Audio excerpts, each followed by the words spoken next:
Hello बच्चों, आप सभी का स्कॉलर क्लासेस में स्वागत है।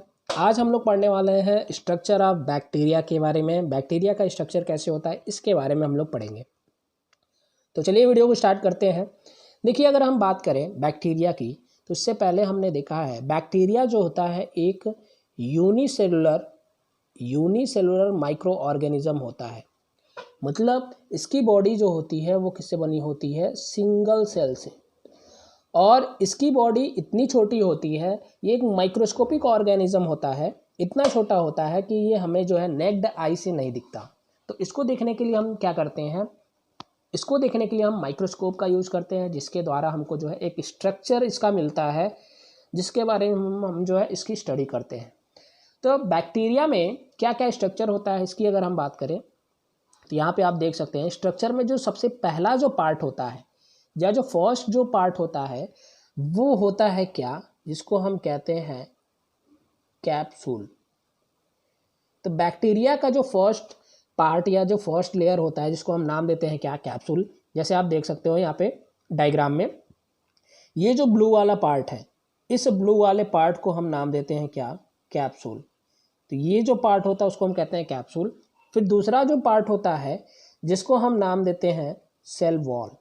और फिर उस सेल वॉल के बाद जो होता है लेयर उसको हम नाम देते हैं क्या? Cell membrane.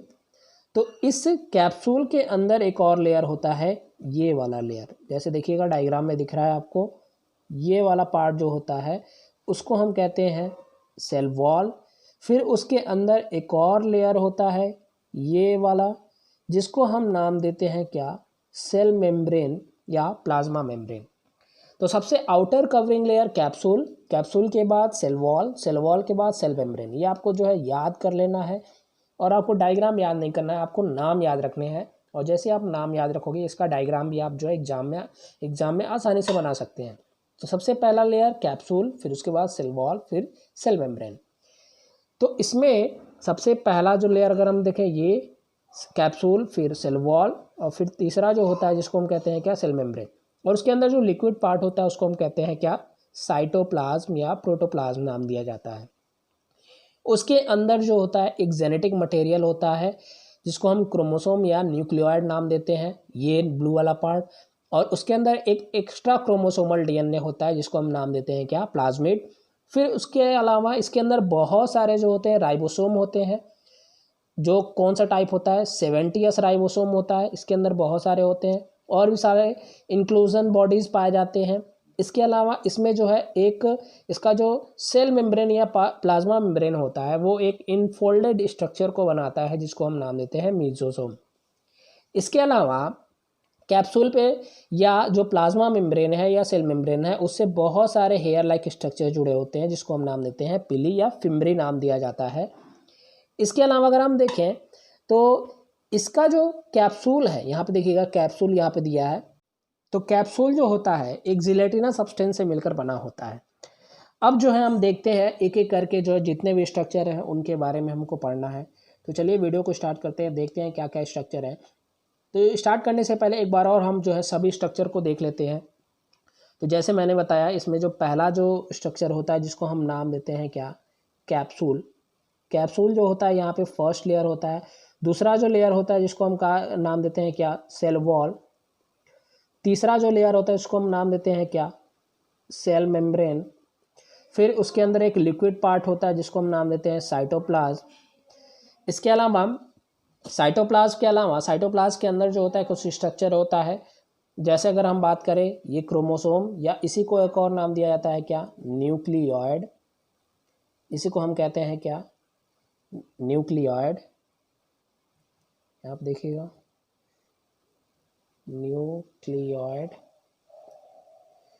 और इसके अलावा इसके अंदर एक डीएनए होता है, सर्कुलर डीएनए होता है जिसको हम नाम देते हैं प्लाज्मिड। इसके प्लाज्मा मेम्ब्रेन से एक हेयर लाइक स्ट्रक्चर जुड़ा होता है जो मूवमेंट में हेल्प करता है इसको, जिसको हम कहते हैं क्या? फ्लैजिला। इसके अलावा बहुत सारे इसके अंदर स्पोर बनते हैं जिसको हम नाम देते हैं एंडोस्पोर।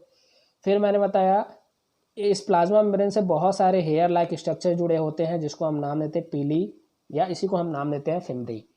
और इसके साइटोप्लाज्म में बहुत सारे जो है राइबोसोम होते हैं। कौन सा टाइप? 70S type.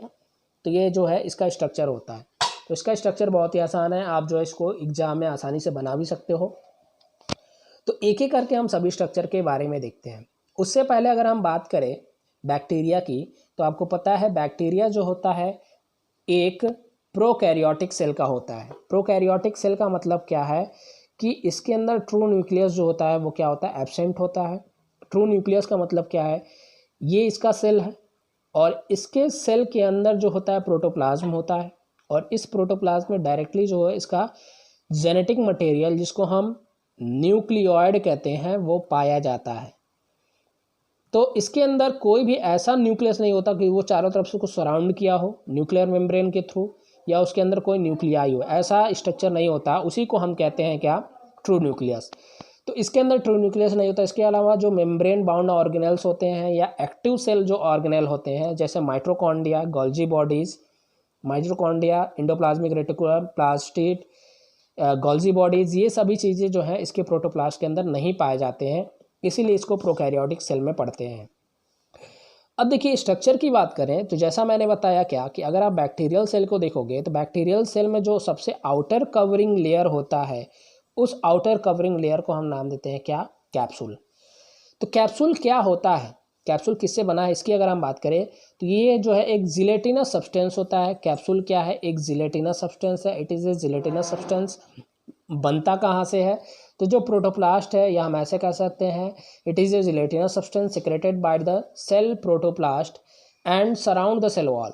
तो ये क्या करता है, ये एक जिलेटिनस सब्सटेंस होता है जो सेल प्रोटोप्लास्ट के द्वारा सिक्रेट होता है और किसको सराउंड किया होता है, सेल वॉल को। मतलब कैप्सूल के बाद जो स्ट्रक्चर होता है ये कैप्सूल है, और इस कैप्सूल के बाद जो स्ट्रक्चर होगा वो क्या होगा, सेल वॉल होगा।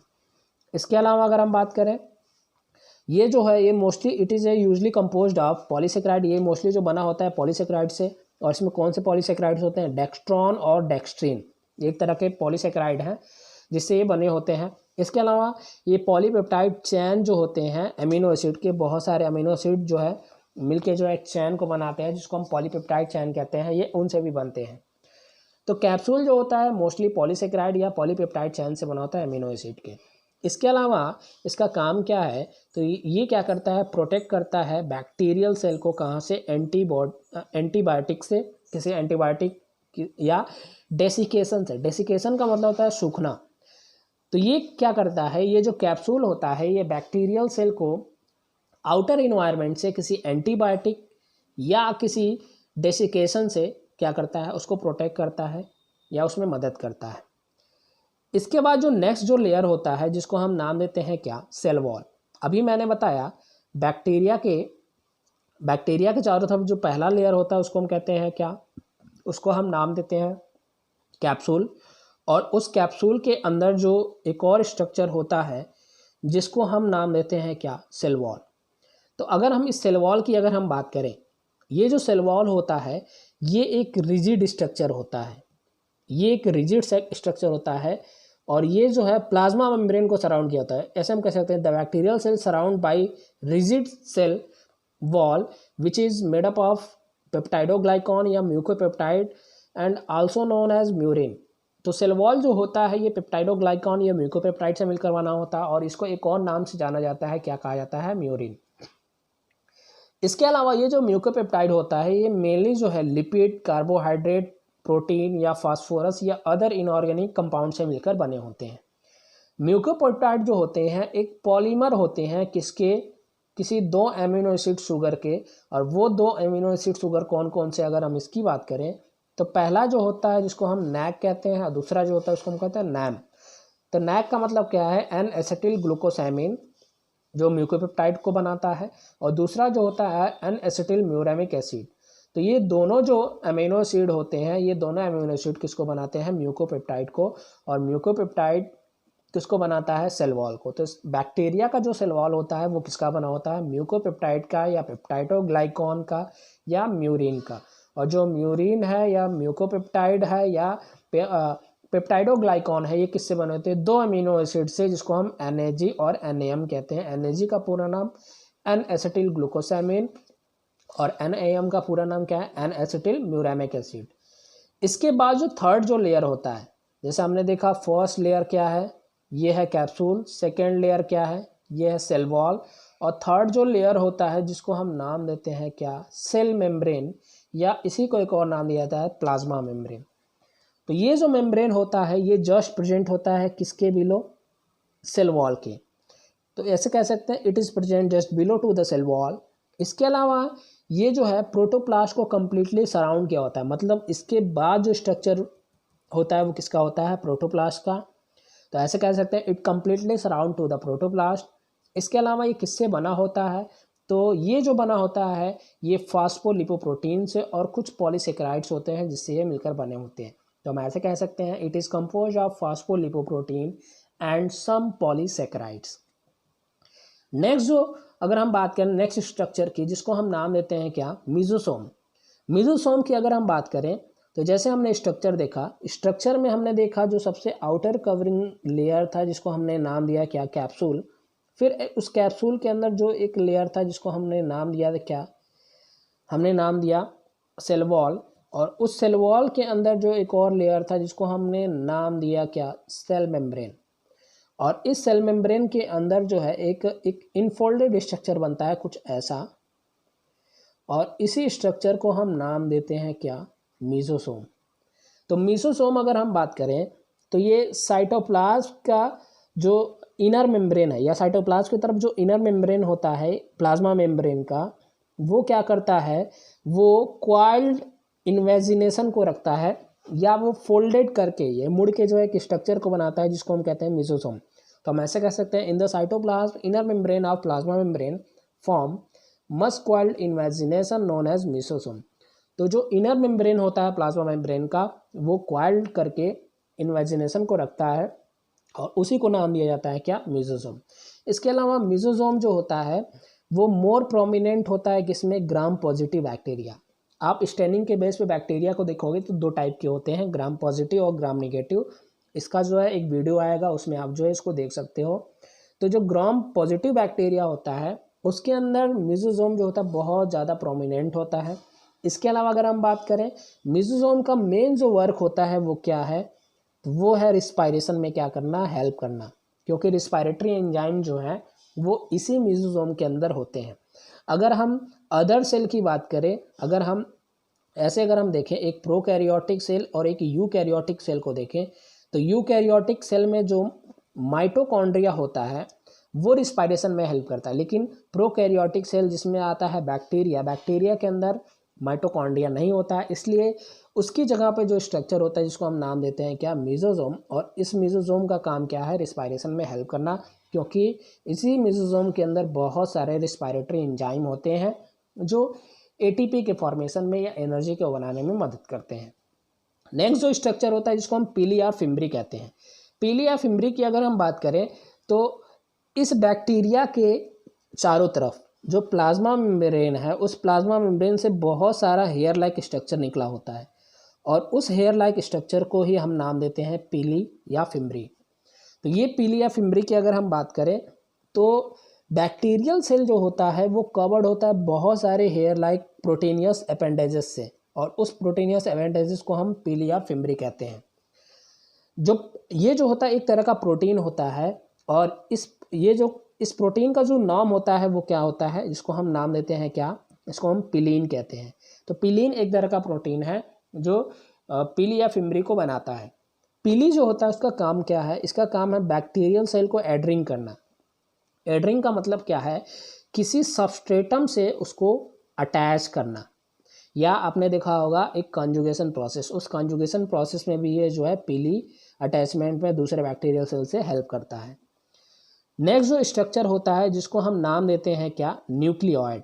न्यूक्लियोइड क्या होता है, इसके अंदर इस बैक्टीरिया के अंदर जो इंटरनल जो प्रोटोप्लाज्म है उस प्रोटोप्लाज्म के अंदर एक जेनेटिक मटेरियल होता है ऐसे क्वाइल्ड, इसी जेनेटिक मटेरियल को हम नाम देते हैं क्या, न्यूक्लियोइड। तो न्यूक्लियोइड जो बैक्टीरिया के अंदर जो डीएनए है या उसके अंदर जो जेनेटिक मटेरियल उसको हम न्यूक्लियोइड नाम देते हैं। और अगर हम बात करें तो इसके अंदर ट्रू न्यूक्लियस नहीं होता है। ट्रू न्यूक्लियस का मतलब क्या है कि इसके अंदर न्यूक्लियर मेम्ब्रेन जो होते हैं नहीं पाए जाते। तो हम ऐसे कह सकते हैं the DNA bacteria is not nuclear envelope. Nuclear envelope का मतलब क्या है कि यह न्यूक्लियर मेम्ब्रेन से कवर्ड नहीं होता, या इसके अंदर न्यूक्लियाई जो होते हैं वो क्या होते हैं, एब्सेंट होते हैं। इसलिए इसके जो होता है, इसके डीएनए को हम नाम देते हैं न्यूक्लियोइड या क्रोमैटिन बॉडी भी कहते हैं। इसके अलावा इसके अंदर जो है कुछ एक्स्ट्रा क्रोमोसोमल ऐसे सर्कुलर डीएनए पाया जाता है, और उस सर्कुलर डीएनए को हम नाम देते हैं क्या, प्लाज्मिड। दो नाम होते हैं, एक प्लास्टिड और एक प्लाज्मिड। तो प्लास्टिड जो होता है एक पिगमेंटेड बॉडी होता है, और प्लाज्मिड जो है एक एक्स्ट्रा क्रोमोसोमल जेनेटिक मटेरियल होता है। और इस एक्स्ट्रा क्रोमोसोमल जेनेटिक मटेरियल की अगर हम बात करें तो ये एक्स्ट्रा क्रोमोसोमल जेनेटिक मटेरियल जो होता है single molecule of circular DNA से होता है, या single molecule of circular DNA होता है। अब ये प्लाज्मिड जो होते हैं अलग अलग बैक्टीरिया में अलग अलग टाइप के होते हैं।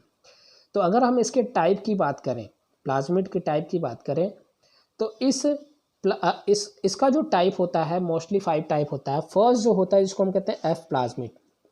कुछ ऐसे बैक्टीरिया हैं जैसे इकोलाई के अंदर जो प्लाज्मिड होता है जिसको हम एफ प्लाज्मिड या फर्टिलिटी प्लाज्मिड नाम देते हैं, जो कॉन्जुगेशन में हेल्प भी करता है। तो पहला जो टाइप होता है प्लाज्मिड का उसको हम कहते हैं एफ प्लाज्मिड या फर्टिलिटी प्लाज्मिड।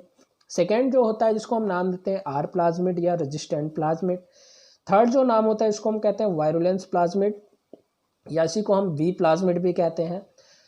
फोर्थ जो होता है उसको हम कहते हैं डिग्रेडेटिव प्लाज्मिड या डी प्लाज्मिड भी इसको नाम दिया जाता है। 5 जो होता है इसको हम कहते हैं कॉल प्लाज्मिड या कोलिसिनोजेनिक प्लाज्मिड भी कहा जाता है। इसको हम कहते हैं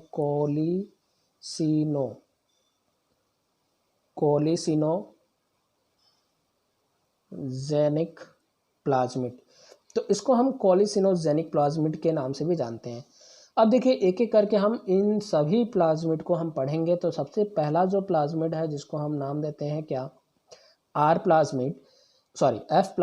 एफ प्लाज्मिड जो होता है उसके अंदर कुछ ट्रांसफर जीन्स पाए जाते हैं जो क्या करते हैं, अलाउ करते हैं उसको ट्रांसफरिंग में एक बैक्टीरियल सेल से दूसरे बैक्टीरियल सेल में। तो एफ प्लाज्मिड जो होता है कुछ ट्रांसफर जीन्स को रखता है जो क्या करता है, जो अलाउ करता है कि वो जीन क्या करें, वो ट्रांसफ़र हो कहाँ से, वन बैक्टीरियल सेल से अनदर बैक्टीरियल सेल में। और ऐसा कॉन्जुगेशन जो प्रोसेस होता है जो एक जेनेटिक रिकॉम्बिनेशन का प्रोसेस है उसमें जो है ये क्या करता है, हेल्प करता है। या कॉन्जुगेशन जो प्रोसेस है वो जिसके अंदर एफ प्लाज्मिड पाया जाता है उसी बैक्टीरिया में होता है। दूसरा जो टाइप होता है जिसको हम कहते हैं रेजिस्टेंट प्लाज्मिड। रेजिस्टेंट प्लाज्मिड जो होते हैं कुछ बैक्टीरिया के अंदर पाए जाते हैं, और ये बैक्टीरिया के अंदर जब पाए जाते हैं तो इनका काम क्या होता है, ये क्या करता है, ये कुछ ऐसे जीन को रखता है जो उस बैक्टीरियल सेल को डिफेंड करता है कुछ इन्वायरमेंटल फैक्टर के अगेंस्ट, जैसे पॉइजन या एंटीबायोटिक्स। मतलब कि ऐसा रेजिस्टेंट प्लाज्मिड अगर किसी बैक्टीरिया में पाया जाता है तो वो क्या करेगा, उसके ऊपर किसी पॉइजन या किसी एंटीबायोटिक का असर बहुत कम होता है। तो ये प्लाज्मिड जो होता है ये कुछ बैक्टीरिया में पाए जाते हैं जिसको हम नाम देते हैं रेजिस्टेंस प्लाज्मिड। और अभी मैंने बताया था इस रेजिस्टेंस प्लाज्मिड को हम एक और नाम देते हैं, इसको हम सर्कुलर डीएनए भी कहते हैं। नेक्स्ट जो प्लाज्मिड होता है जिसको हम कहते हैं वायरुलेंस प्लाज्मिड। वायरुलेंस प्लाज्मिड नाम से ही पता चल रहा है कि ये वायरस टाइप का होगा। तो इसकी अगर हम बात करें तो ये जो प्लाज्मिड होता है ये भी कुछ बैक्टीरिया के अंदर पाया जाता है। और इसकी अगर हम बात करें तो इसमें जिस भी बैक्टीरिया के अंदर पाया जाता है वो बैक्टीरिया जो होता है एक पैथोजन की तरह वर्क करने लगता है। और पैथोजन का मतलब क्या है कि वो डिजीज़ काजिंग हो जाता है, वो डिजीज़ काज करता है।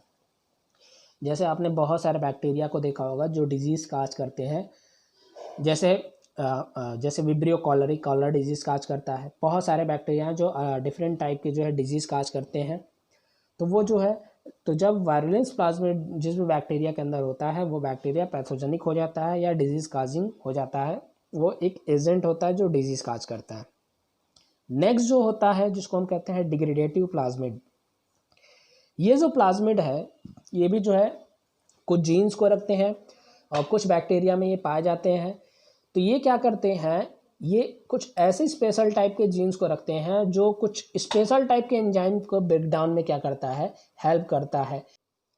देखिए नेक्स्ट जो होता है जिसको हम नाम देते हैं क्या, जिसको हम कहते हैं कोलिसिनोजेनिक प्लाज्मिड या कॉल प्लाज्मिड। अगर हम इस प्लाज्मिड की अगर हम बात करें तो ये भी प्लाज्मिड कुछ बैक्टीरिया के अंदर होता है और ये ऐसे जीन को रखता है जो किसको बनाता है, एक तरह का एक तरह का कंपाउंड है जिसको हम बैक्टीरियोसिन कहते हैं। ये बैक्टीरियोसिन को बनाता है, जिसको हम कोलिसिन भी कहते हैं। और ये क्या करता है, ये एक तरह का प्रोटीन है जो किसी अदर बैक्टीरिया को क्या करता है, किल करता है। इसके अलावा जो होस्ट बैक्टीरिया है जिसके अंदर पाया जाता है उसको ये डिफेंड भी करता है। तो ये ऐसा काम होता है कॉल प्लाज्मिड का। तो देखिए जो नेक्स्ट जो स्ट्रक्चर होता है जिसको हम नाम देते हैं क्या, राइबोसोम।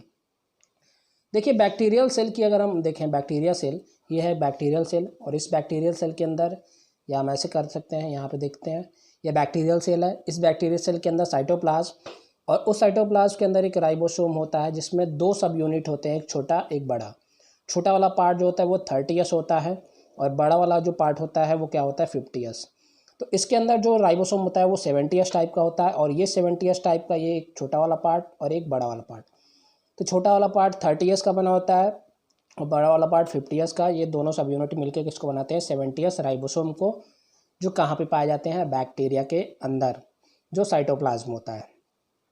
नेक्स्ट जो स्ट्रक्चर होता है जिसको हम नाम देते हैं क्या, राइबोसोम, सॉरी पॉलीराइबोसोम। पॉलीराइबोसोम की अगर हम बात करें तो जैसे अगर हम देखिए बैक्टीरियल सेल है, तो अभी हमने देखा जो 70S राइबोसोम था, वो 70S राइबोसोम कुछ इस तरह से था। इसमें एक छोटा वाला पार्ट था, एक बड़ा वाला पार्ट था, इस छोटा वाला पार्ट और बड़ा वाला, बहुत सारे ऐसे होते हैं। तो ये राइबोसोम क्या करते हैं, ये राइबोसोम उस साइटोप्लाज्म के अंदर, ये कुछ इस तरह से, ये छोटा सब यूनिट, ये बड़ा सब यूनिट, ये छोटा सब यूनिट, ये बड़ा सब यूनिट, ये छोटा सब यूनिट, ये बड़ा सब यूनिट, बहुत सारे सब यूनिट जो होते हैं। एक होता है mRNA, ये सिंगल स्ट्रैंडेड RNA है।